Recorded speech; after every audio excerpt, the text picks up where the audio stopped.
What up, guys? Welcome to the Son of Wanda. Ahsoka Episodes 1 and 2 have dropped, so let's conversationalize.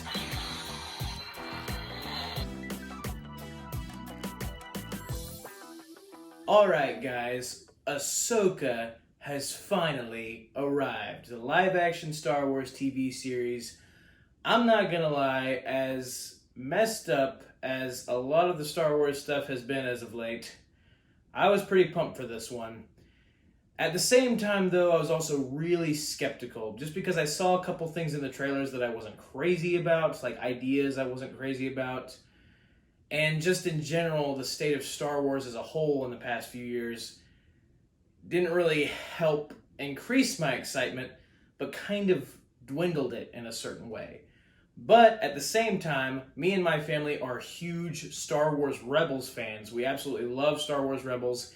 And Ahsoka, if you don't know, is essentially, it is Star Wars Rebels Season 5. There were 4 seasons of Star Wars Rebels. I highly recommend that show. But Ahsoka is basically Rebels Season 5 and is supposed to continue many plot points that were left unresolved at the end of Star Wars Rebels. So naturally, I was there for that idea. I'm here for it. So, how good is the series so far? What do I think of it? I gotta say, I'm pretty into it. And that's saying a lot because of all the mistakes that have been made. Even by Jon Favreau and Dave Filoni when it comes to Mando Season 3. That season was not great. It made a ton of mistakes. But this show, so far, and again, especially with these Disney Plus series, especially after Secret Invasion, if you know anything about how that show ended, yeesh. But so far, I'm into it. Now, I'm not gonna say it's like amazing, spectacular with flying, like past the test with flying colors, but I will say there are just so many things as a Star Wars Rebels fan, like certain attention to detail, certain Easter eggs and references that I just absolutely loved. I cherished it so much. And even if like certain things were happening that I wasn't crazy about, it was still really exciting to see these Star Wars Rebels characters that I've only known in animation, that were great in animation, come to life in live action. I was really thrilled to see that. And I will continue probably to be really thrilled to see that in the future. But getting to the actual story and plot of the show, different details, the show itself, episode 1, starts out with our opening crawl, which I was so glad that they brought back the opening crawl. It's a very interesting way of doing the crawl. It's like red letters, and I loved it so much.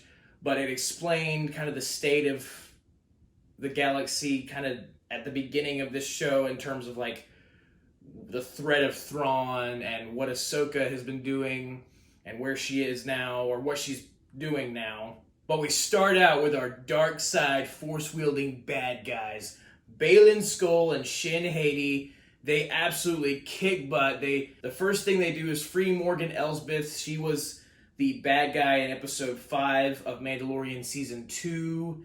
And there were hints that she could be part of a certain race of beings in the Star Wars galaxy, but we weren't sure. But Ahsoka, the show, confirms it. Morgan Elsbeth is a Night Sister. If you don't know, Night Sisters were basically a cult of witches that were located on the planet Dathomir. They were massacred in the Clone Wars, during the Clone Wars. And apparently, Morgan Elsbeth is one of the survivors of that massacre. Now, previously, Marin from the Jedi Fallen Order games was the only other known survivor, and I guess Ventress in Clone Wars, they were the only other known survivors of that massacre on Dathomir. But now we have a new one. We have Morgan Elsbeth, and unlike her sister, she doesn't have like the white makeup, like the typical Night Sister look to her. So that is very interesting to me, and I do like that idea a lot. I like that Dave Filoni was able to incorporate the Night Sisters into her backstory. Thought that was really cool. But we start out with Baylan Skoll and Shin Hati freeing Morgan Elsbeth from New Republic imprisonment. They board this ship and literally take out all the New Republic troops inside. They just annihilate all of them. And they free Morgan Elsbeth. And then we move on to Ahsoka. And Ahsoka is on this certain planet finding this map that is apparently supposed to lead to Grand Admiral Thrawn and Ezra Bridger, main protagonist of Star Wars Rebels. If you don't know, if you haven't seen Rebels, or if you just haven't seen a ton of the Star Wars animation, expect spoilers for all of it because there's so much of Ahsoka that ties into so many other things, and really, eventually it's probably going to tie into all of Star Wars animation up to this point. But at the end of Star Wars Rebels, Ezra Bridger and Thrawn were transported via hyperspace by the Purrgil into an unknown destination. An unknown part of the galaxy. We don't know where they ended up. We haven't known exactly where they ended up since the end of Rebels, which was all the way back in 2018.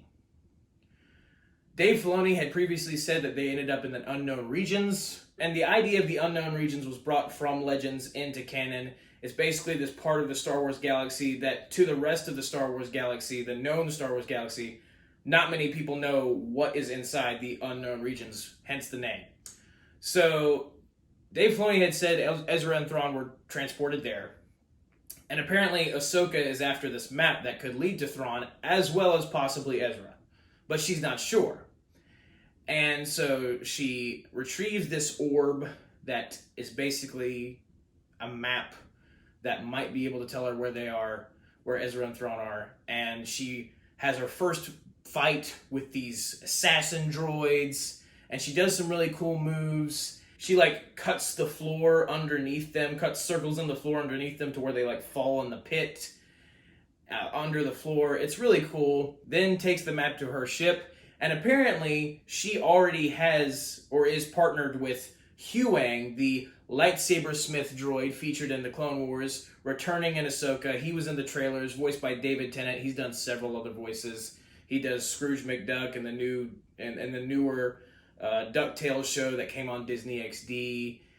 He does the Scottish Bull in the Bull movie Ferdinand. He's done a ton of voices, but I absolutely love him as Huyang. He hasn't changed a bit, and Huyang's just an awesome character. He's very wise. He's basically I don't know if you call him the Obi-Wan Kenobi equivalent of a droid, but something to that effect. He's very wise. He's been around thousands of years.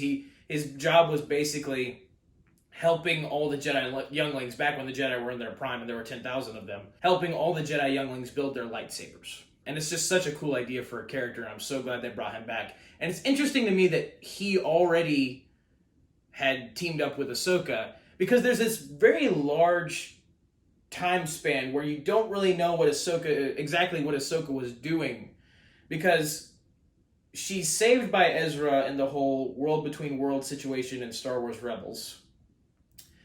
And she's on Malachor, which I guess would be around 15 years after Revenge of the Sith.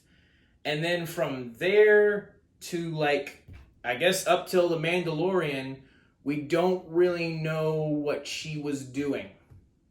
She was rescued by Ezra. She was still on Malachor.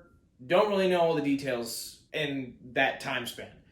But there are several hinted at, and the fact that she reunited with Huyang somehow. Somehow Huyang survived the Jedi Purge. He wasn't destroyed during it. And I guess Ahsoka found him at some point in her travels. I do hope that's expounded on more. And I kind of wish they would have done I don't know. I'm hoping it's expounded on more. So much of that stuff, that time span, the stuff they hinted at, sounded so intriguing that I kind of wish they did a show just about it. Just about Ahsoka's adventures with Huyang and Sabine in between the end of Rebels and Ahsoka, the TV show. So we'll see if they expound on it more. I really hope they do. But Ahsoka gets the map. She goes to see Hera Syndulla. Hera Syndulla also returning from Star Wars Rebels. And I have to say, Mary Elizabeth Winstead actually does I would say, pretty good job of mimicking Hera's mannerisms and movements. I don't know if she nails it dead on. It's not wow, she's just a copy from the animated show. But I do think she does her best, and she does a pretty good job at copying the way Hera talks to certain people. And obviously Dave Filoni knows how to write her character So he writes her in basically the same way he wrote her in Star Wars Rebels, and that was comforting to hear. I was a little skeptical to see how Hera would translate to live action just based off the trailers, but having seen the actual show, I actually am pretty into it. But Hera tells Ahsoka that she's probably not going to be able to find out how to unlock the map with the orb she's found, because it's basically like a key to unlocking the map, not necessarily the map itself, what she found on that planet. But Hera basically tells Ahsoka she's going to need Sabine. And apparently, at some point, again, another thing hinted at in that time span I was talking about, Ahsoka and Sabine did previously go out and have some adventures together. Apparently, Ahsoka actually trained Sabine, or at least tried to train her in the ways of the Force. So I guess that means that Sabine is Force sensitive? Which that was the thing that was hinted at in the trailers that I wasn't the biggest fan of, just because it's never really directly implied in Star Wars Rebels that Sabine has the Force. She trains with the Darksaber in Star Wars Rebels. She trains with Kanan Jarrus, and that episode is amazing. It's called Trials of the Darksaber. But she's never hinted at it having the Force. And the Darksaber, even though it's a lightsaber, is a very specific lightsaber. It was, when it was made by Tar Vizsla thousands of years earlier, it was meant to be not just wielded by Force wielders, but it also was meant to be wielded, it was also meant to be at least a little easier to wield for non-Force wielders, which is why Sabine was able to use it pretty well. She is eventually able to use Ezra's lightsaber, which is an actual normal lightsaber, fairly well too, because of the Darksaber training. So I guess her training with the Darksaber just translated to her using a real lightsaber. But that evolving into her being a Jedi, I'm not necessarily a fan of, just because she's so distinctly a Mandalorian in the show. That's her identity, that I feel like adding the Force in there, saying that she like always had the Force, and that would kind of end up being the reason for the crazy stuff she's able to do in Star Wars Rebels, that being the reason for all the talent she has. I'm just not a fan of that idea, because I feel like that's just saying, well, she used a lightsaber and she's an insanely skilled combatant, so she must have the Force. Not all people who are really good combatants really should have the Force. I mean, that's been proven countless times. Like, bounty hunters are really good combatants, and plenty of them don't have the Force. Most of them. All of them don't have the Force up to this point. And so saying that Sabine has the Force, I feel like just kind of takes away from the intrigue of her character not having the Force. Having her own identity and being a Mandalorian, being her own character, not really, oh, hey, look, she actually ended up having the Force this whole time and should be a Jedi. Not every person needs to be turned into a Jedi. Obviously, we have the Jedi that are already established, that started out as Jedi, but taking other characters and saying, they have the Force, I'm just like, If they showed actual signs of it, then sure. But just because she wielded a lightsaber, to me, doesn't directly imply, oh, she definitely has the Force. So I'm iffy on that. But if they can use it in a way that's really compelling storytelling, I might be able to let it slide. Don't really know enough about it, though, so far. But there definitely is some tension. There is a strained relationship there between Ahsoka and Sabine. Apparently, the master and apprentice dynamic just didn't work out. And that seems to be partially the reason why Ahsoka didn't want to train baby Grogu in Mandalorian Season 2. And I actually am glad that they added that, because I was wondering, like, well, Ahsoka, she's so against the idea of training Grogu in Mandalorian Season 2, but she doesn't seem that cynical about it, like, about training anybody in Rebels. She didn't train anyone in Rebels. But, like, in general, Ahsoka as a character, like Rosario Dawson, the way she plays her in Mandalorian and now this show, it's like with a bit more cynicism than she had in Star Wars Rebels. And I feel like the strained relationship with Sabine, whatever happened there, would be a good explanation for why Ahsoka seems to be a little bit more cynical about her entire life and, you know, the galaxy, and really just the Jedi in general. She seems to be more just apprehensive to the idea of training anyone at this point, apparently because her training of Sabine went so poorly previously. But she goes to Sabine, she gives her the orb, Sabine takes it right from under Ahsoka's nose. I say that. It really should have been expected. It should have dawned on Ahsoka. Like, Ahsoka literally walks out of the room after giving the orb to Sabine, having just told her not to take it, but she leaves Sabine alone with the orb anyway. Obviously, Sabine was going to take it. And I like that they still gave Sabine a rebellious spirit in this show. Because she's a Mandalorian, she certainly has a rebellious spirit in Rebels. And I feel like the actress, I'm not exactly remembering her name correctly, but I feel like the actress is really good at playing a character with that kind of rebellious spirit. And even the way she moves, I feel like she did watch Sabine in Rebels to even just figure out the way Sabine carried herself. And I can see that in the way she plays a live-action Sabine in this show. So I did appreciate that. But she takes the orb.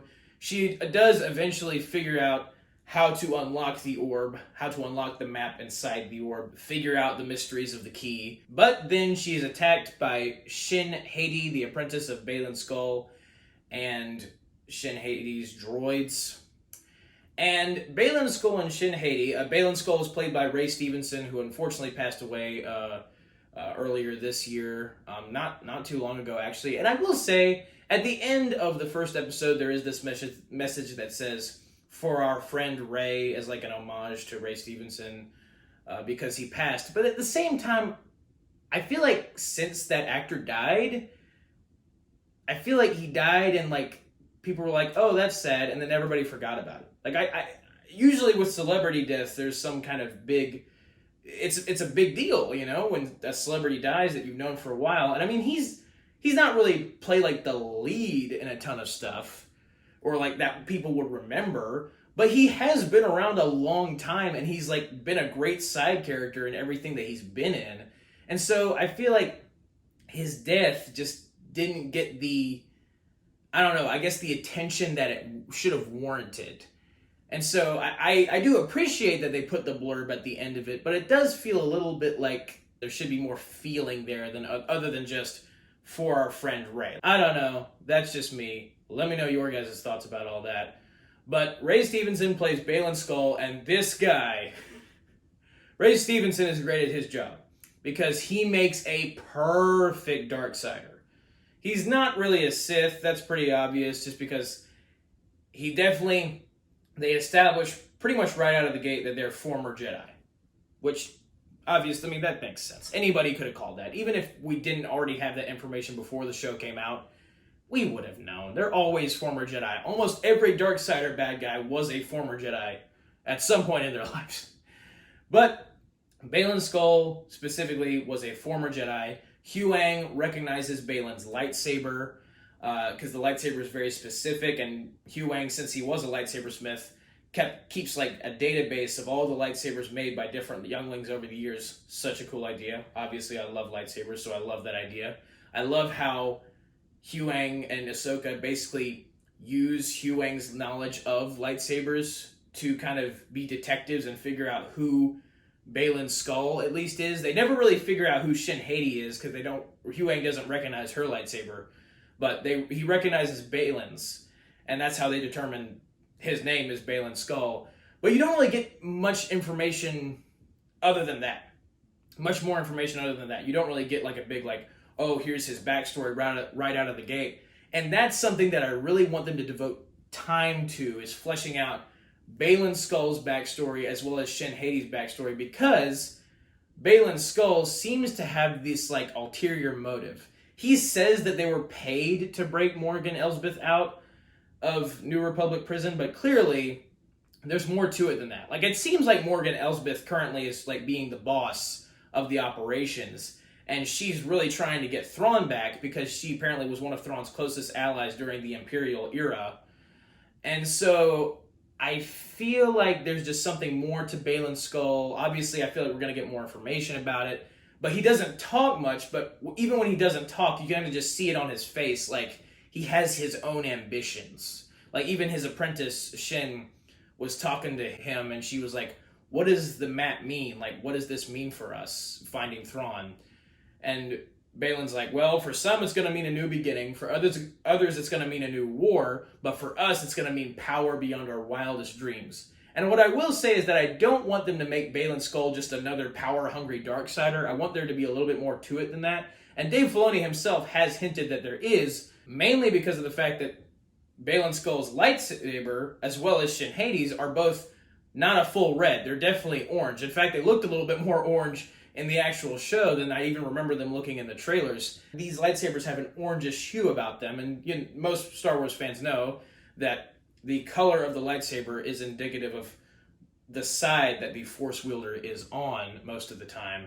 And that would imply that maybe they're not full Darksiders. Maybe they have some light in them or something else entirely. We don't really know. But I really need them to flesh that out, because one major problem with Mando Season 3 was that they absolutely wasted their 8 episodes. They didn't pace it out properly at all. We didn't feel like we were getting the amount of meaningful storytelling in each episode that we should be for a season that only has 8 episodes. So I'm really hoping they can remedy that situation with Ahsoka and pace things out a lot better and really, take advantage of the fact that they have such a short season and put like their heart and soul into each episode to really give some more story as each new episode comes out. And I will say, for these first 2 episodes, I do feel like they fit a lot of stuff in here. Maybe not as much as they could have, but there's a lot of details. And I like how they were trying to flesh out Ahsoka and Sabine's story. They really focus on that one. And I also like how when we find Sabine, she really does miss Ezra. And they carry that plot point from Rebels over to this show of her genuine love for Ezra as a friend.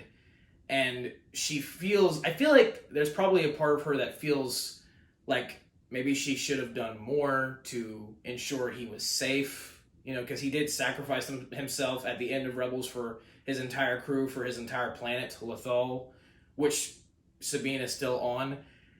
Also, the governor of Lothal in this show is played by Clancy Brown, and Clancy Brown did the voice of a character in Star Wars Rebels named Ryder Azadi, who had his own story. He used to be the governor of the planet Lothal until the Empire came, but then he was reestablished as the governor by the end of the series, or I don't think they ever actually flat out say that. It just makes sense. And we didn't know he was coming, so to see Clancy Brown acting in live action that character that he voiced in Star Wars Rebels is just such a treat, especially considering the fact that we see that he's the governor now again. It's just such a cool arc for him, and obviously Clancy Brown is amazing. He's played several different roles, voice acting, live action acting. He's just such a great actor, such a talented actor. But it was so good to see him as Ryder Azadi again. But anyway, I do really appreciate the fact that Sabine's relationship with Ezra wasn't forgotten about. That, in fact, it seems like her motivation for once again joining with Ahsoka, becoming her Padawan again, despite the strained relationship, is the potential of finding Ezra, which seemed to be kind of what motivated her before when she went with Ahsoka. But by the end of episode 1, like I said before, Shin Hati finds her, and they have the first lightsaber duel of the series, and I gotta be honest, it wasn't great. And I've heard other people say that they thought the lightsaber duels were really cool. I personally was not all... We've had 2 actual lightsaber duels. My own opinion, some people say that like when a Jedi or a Sith has like a fight with like a guy with an electro staff, or like the riot batons like in the sequel trilogy, or like the Praetorian Guard fight in Last Jedi also in the sequel trilogy, which isn't Star Wars by the way, doesn't count. Some people say that those are lightsaber duels. I'm of the opinion that a lightsaber duel is only when 2 lightsabers, is only considered a lightsaber duel when 2 people, each with a lightsaber, actually clash lightsaber to lightsaber, not lightsaber to other weapon that can handle a lightsaber blade. Big tangent there. Anyway, Sabine has Ezra's lightsaber that she got at the end of Star Wars Rebels, also continuing that. I enjoy that. But Sabine has Ezra's lightsaber, which she's modified, and Shin Hati has her lightsaber, and they duke it out. And it's just... It's very similar to a lot of the sequel trilogy fights, where there are very obvious... First of all, it's a little slow. And I don't understand, and Obi-Wan had some of the same problems, or the Obi-Wan Kenobi series. I don't understand why we can't just go back to prequel lightsaber fights. Because Nick Gillard, the choreographer for the lightsaber fights in the prequels, he put his heart and soul into those fights. I mean, they were fast-paced, I don't know what that is. They were fast-paced, they were dynamic, there were certain moves that they did with the lightsabers that we didn't even know could be done with lightsabers. I mean, the battle between Anakin Skywalker and Obi-Wan Kenobi on Mustafar at the end of Revenge of the Sith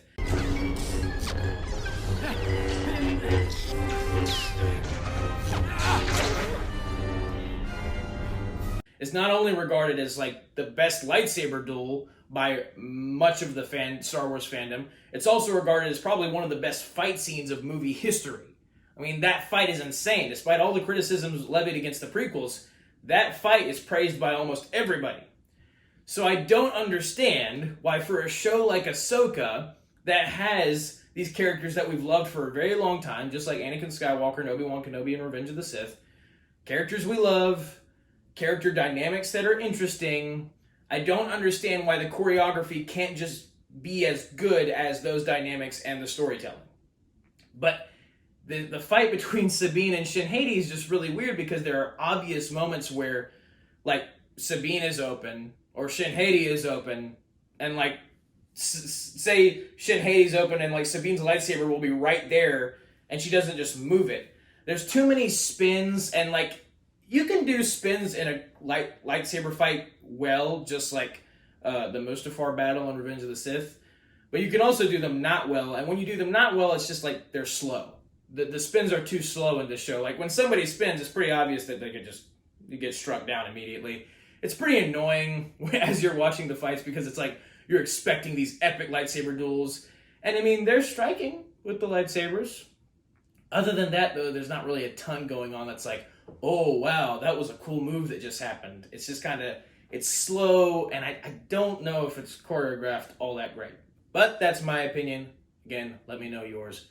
But Shin Hati stabs Sabine. She flat out wins the lightsaber duel. And then she escapes when she sees Ahsoka coming for her. So that's the end of the first episode. Move on to the beginning of the second. Sabine is in Lothal Hospital, I guess. Star Wars Hospital. Recovering from her stab wound. And I have to say, it was pretty annoying, once again, to have the issue of Disneyfying lightsabers. And what we mean when us Star Wars fans say that is Disney, ever since they bought Star Wars, at least in their live-action movies and shows, have this tendency to treat lightsabers like they were just kind of not all that lethal. Like, since Disney acquired Star Wars, there have been several moments where people will be having lightsaber fights and somebody will get, like, struck. And it doesn't matter all that much. Like, it will, like, maybe immobilize them for a second, render them a little bit helpless, but other than that, it doesn't do a ton.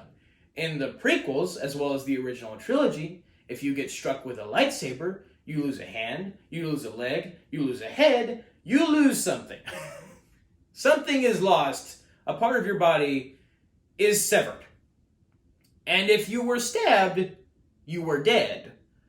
But, just like in Obi-Wan Kenobi, with Reva and with Grand Inquisitor, once again, a person is stabbed and it doesn't matter all that much. I am at least appreciative that Sabine had to, like, she had to be brought to a hospital, that she had to recover somewhat, unlike Reva in the Obi-Wan Kenobi, who literally got stabbed, and then we find out later, like the next episode, that she just got up and went to another planet. Whatever. Like, I guess the stab didn't do anything long term. And then, like, we see Sabine's wound in Ahsoka at one point after she was stabbed, and, like, it's been, like, maybe a day or two, and it's already, like, mostly healed. I'm like, that's a lightsaber. Qui-Gon Jinn died because of a stab. Met up with Darth Maul, and now he's toast. And just, like, the constant thing of, like, oh, well, if a lightsaber stabs somebody, it's not all that lethal. That's just That's dumb to me. I hate that they keep doing that, but that's what happened. And so Sabine's recovering in the hospital, and eventually Ahsoka and Hera find out that the droids that Shin Hati and Baylan Skoll are using to attack the good guys were manufactured at Corellia, the planet Corellia, which, fun fact, is also the home world of Han Solo, if you haven't seen Solo: A Star Wars Story. But Ahsoka and Hera go to Corellia. Ahsoka just wants Sabine to rest back at Lothal, recover from her, lightsaber stab wound.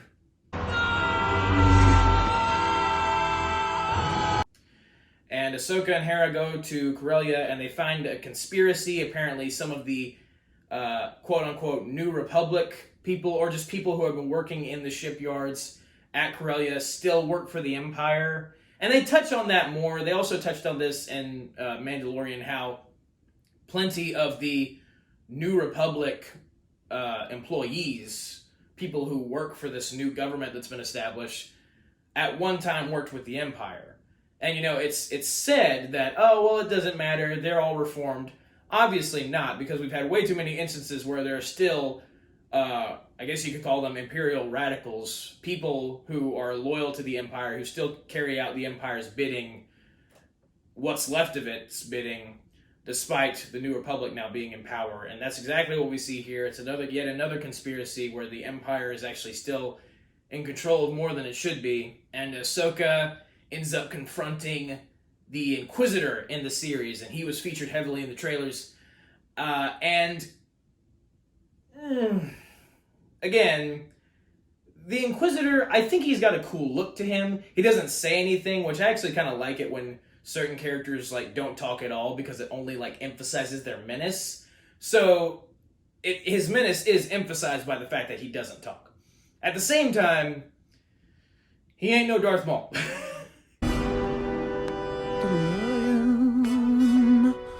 Awesome. I'm so awesome. He is not a Darth Maul at all.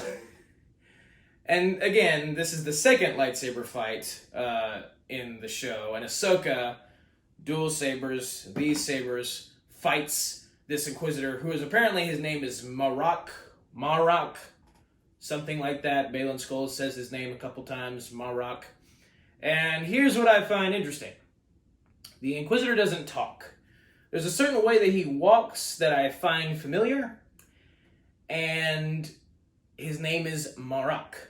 Now, there were theories before the Ahsoka show came out that this Inquisitor possibly could be a version of Starkiller, who is the protagonist in the Force Unleashed video games, the old LucasArts Force Unleashed video games, which I played continuously as a young child. So, I am a huge fan of the Force Unleashed games. I grew up with the Force Unleashed games. So if there is even a remote hint to the fact that this character might be a version of Starkiller in some way, I'm going to be insanely pumped about it. Especially because of the fact that he doesn't talk. I'm really hoping, this is a long shot, but I'm really hoping that it's Sam Witwer inside the suit, the guy who played Starkiller in the Force Unleashed games, as well as voiced Maul in Clone Wars and in Star Wars Rebels. I'm really hoping that it's him, live action, inside the suit. And the reason he hasn't talked yet is because Dave Filoni probably knows that if Sam Witwer talks, no matter what distortion they put on his voice, the fans are immediately going to recognize, oh, that's Sam Witwer. So Marok doesn't talk. My other clue to the fact that he might be Starkiller in some way is the fact that his name is Marok, and Starkiller's real name is Galen Merrick. Spelled a little differently, but the names are too similar sounding to me for it to be a complete coincidence. So, I don't know, we'll see, but I am pretty excited to see if I'm accurate on that one. I will be insanely elated if it is Starkiller, or at least a version of him. But Ahsoka has this fight with the Inquisitor, Marok, and a droid, assassin droid with an electro staff thing. And once again, I was hoping that maybe the Sabine Shin Hati fight was a little lackluster because they were both Padawans, they were both apprentices who hadn't had all that much training to be able to have like a crazy lightsaber duel. But then I get to this Ahsoka fight, and I kind of have the same problem with it in the fact that I think there are more cool moves in this one. I would take this one above the Shin-Hati-Sabine fight. Still, though, it's just not like there are too many slow spins, and like even the Inquisitor, like he was starting Inquisitor, don't know what that is. Inquisitor, he was starting out with just a single blade because all Inquisitors have like the double blade that can spin around.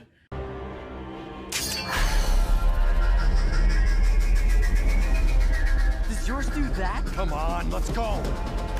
But he started out with the single, and he was fighting Ahsoka, and it was just, like, pretty lackluster.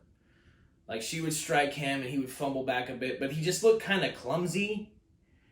And Ahsoka, I mean, she's taken down some Inquisitors.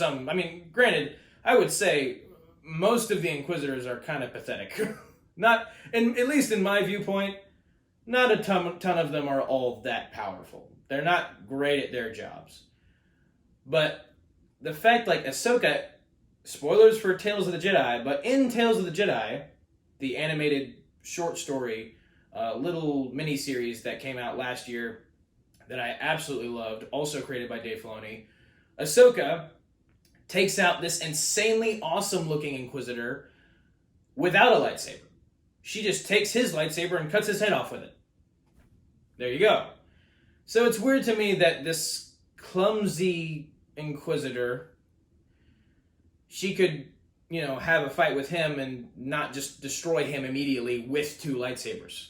She's taken down some serious people. She went toe-to-toe against Darth Maul, half the age that she is in this current time frame in Ahsoka. She went toe-to-toe with Darth Maul, and she, I wouldn't say she flat out won, but I would say she at least, almost tied. So, that was insane by itself. That was an insanely impressive feat. So the fact that she's not able to just done with this Inquisitor based on what's previously been established is a little weird.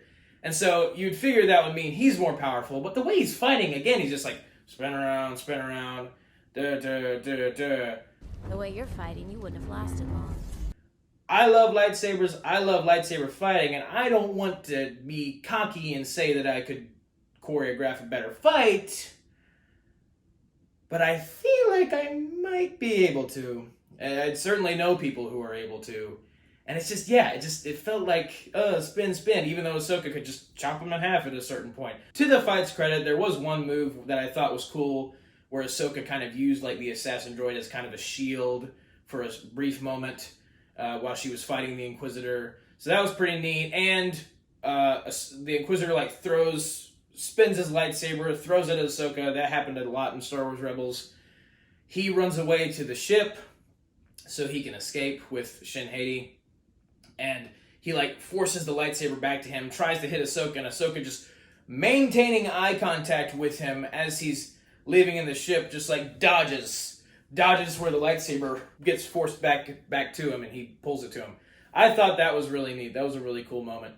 But meanwhile, Hera with Chopper, love it, is in the Phantom from Star Wars Rebels, love it, trying to catch this ship that is being transported to where Morgan Elsbeth is, and this ship is carrying a massive hyperdrive that is apparently supposed to go into this circle portal hyperspace ring called the Eye of Sion, and it is located above this planet where previously the droids and Shin-Hati had stolen the map from Sabine when they fought at the end of Ahsoka Episode 1. And so they have the orb, the key, and Morgan Elsbeth used it to activate the map in this, you see it in the trailers, it's like this destroyed dome almost. It almost looks like a creepier version of Stonehenge or something. I don't really know how you describe it. But it's a really cool looking place, and Morgan Elsbeth puts the orb in the center of it, activates this, hollow map, and so she's able to see where to aim the portal, the hyperspace ring, to be able to get to Thrawn, to activate so she can travel. So she can either travel to Thrawn or Thrawn can travel there. I didn't really gather that fully. But what was interesting to me is that as she was doing this, she was Morgan Elsbeth clearly was like feeling the presence of Thrawn. And she's a Night Sister, so she has some connection with the Force, and she was using her magic, so that made sense that she was feeling something. But the part that I'm more curious about is the fact that Thrawn could somehow send like a message, seemingly via the Force, to her. Like, she said she could feel the presence of Thrawn, and then Baylan Skoll was like, those are just dreams. Like, what? She said she could feel his presence across time and space, and I'm like, but he was just an alien. He was just a dude. He was an insanely strategic and menacing dude, but he didn't have the Force. So I am curious. I did just have this theory.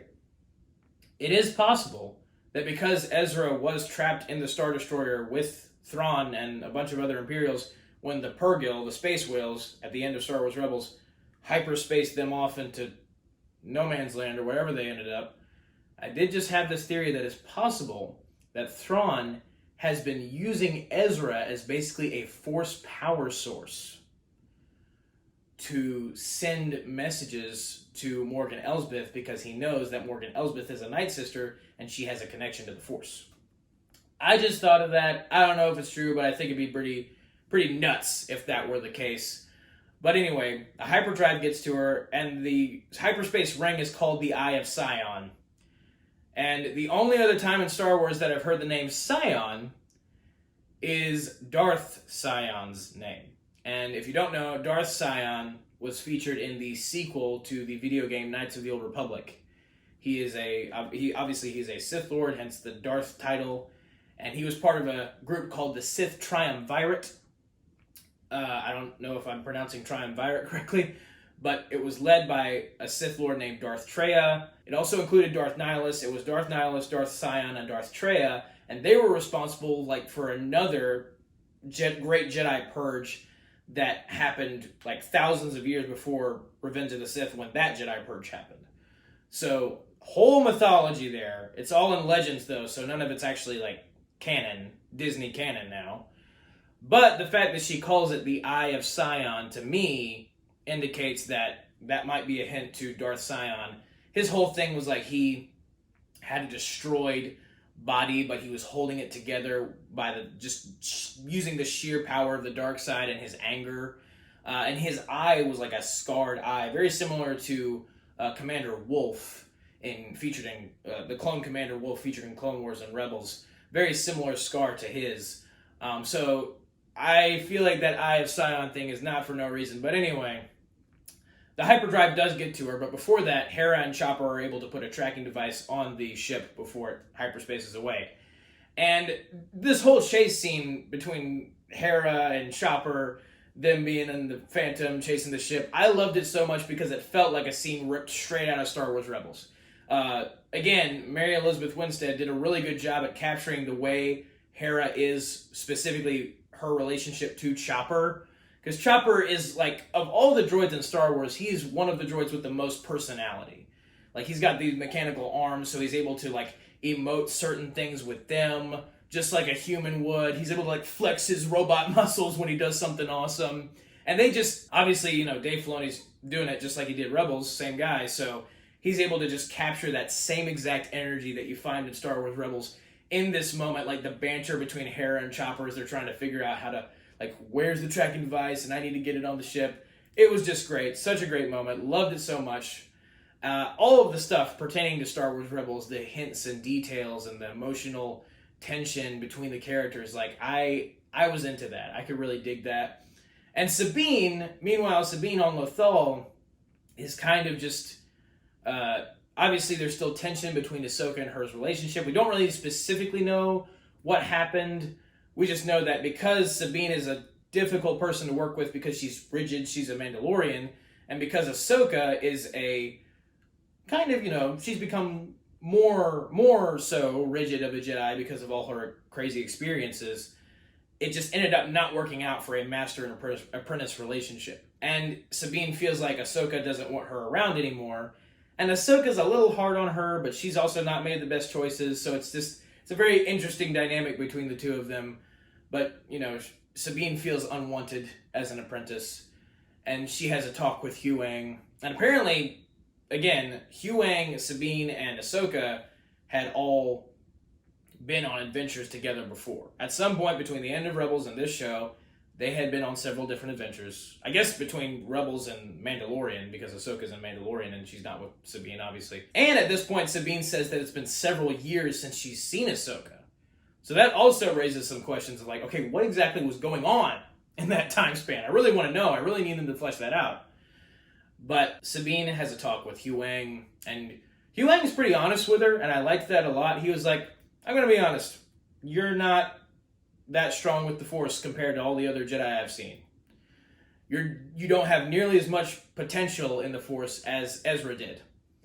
But you should not be wasting your own time. If you want to train to be a Jedi, train to be a Jedi.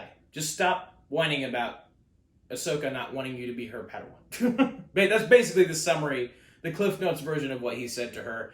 And I dig it. I dig it a lot because he was honest. He didn't like butter her up. He didn't try to tell her she was something that she wasn't. He was just like, yeah, you're not great at this whole Force thing, but give it a chance. And so she once again takes Ezra's lightsaber from Huyang, and she gets her Mandalorian armor. She cuts her hair. She cuts her hair in a very like ceremonious way, in a like basically the identical way that Kanan cuts his hair in season 4 of Star Wars Rebels. And if you haven't seen that episode, watch it because it might be the best episode of the entire series. But it's just I love the way they mirrored that so much, and I feel like that was sort of Sabine's way of showing respect to Kanan. Like they don't overtly say it, but I feel it in that moment, and I feel like that's what Dave Filoni was going for. And so absolutely love that. But now she's got her classic Sabine look. She says, hey, Ahsoka, I'm ready. I'm ready to be your Padawan again. And Ahsoka seems to be more accepting of the idea herself after having a few talks with Hera. And again, Hera in this show, just like she did in Rebels, serves as kind of the encourager. And she's always done that. She serves as the person who is willing to convince people to do certain things that they might be uncomfortable with, but at the end of the day will be beneficial to everyone. At the end of the day, Hera knows, she just is a good perceiver of people's true feelings, of their true desires, and what can really help people. And they continue that in this series, and I really appreciated that. Also, she has her snarkiness. She has her, like, boss certain people around attitude, which she did in Star Wars Rebels. And again, character consistency, I totally dig it. But Sabine and Ahsoka, at the end of the second episode, hyperspace away to the coordinates that they tracked the giant hyperdrive to, which would be the Eye of Sion, the hyperspace ring that Morgan Elsbeth is currently manning in order to either transport themselves to Thrawn or Thrawn transport back to there. I still didn't really gather the specifics of that, but that's the end of season 2. That's all we got so far. And what I don't want to happen is there to be a random side quest next episode, like Sabine and Ahsoka go for the ring, but oh wait, there is something that rips them out of hyperspace and they have to do this thing that doesn't matter to the rest of the season, especially in an 8-episode season. You should not be wasting episodes in a season that only has 8 episodes. There should be no filler episodes, just not. But as far as the episodes, the series as a whole so far, I don't know if that makes much sense, but considering all the details, I am into this show. I am digging this show. Like every other Disney Plus show, I have to see how it ends. I have to see where it goes to really give my full thoughts and opinions on certain choices made with the characters. Because again, I'm still not really loving the idea of Sabine being a Jedi. I'm just not a fan. But if they can do it in a way that is compelling storytelling, that does end up making sense for her character, I'll be cool with it. But I'm really loving the attention to detail. I'm loving the homage to Star Wars Rebels. I'm loving that it's basically Rebels Season 5. All these different characters have such potential to them that I need them to flesh that out. No random side quests. In fact, I kind of want an episode that's just devoted to fleshing the bad guys out, like Baylan Skoll and Shin Hati. Do it that way. Don't meander. No meandering allowed in this series. And so far, again, we're off to a good start, but plenty of Disney Plus shows have, and it did not turn out right. We will see. I'm into it, though. I'm excited for what's next. Let me know your thoughts down in the comments below. Thank you guys so much for watching. Have a very blessed day. May the Lord be with you. May the Force be with you. Goodbye.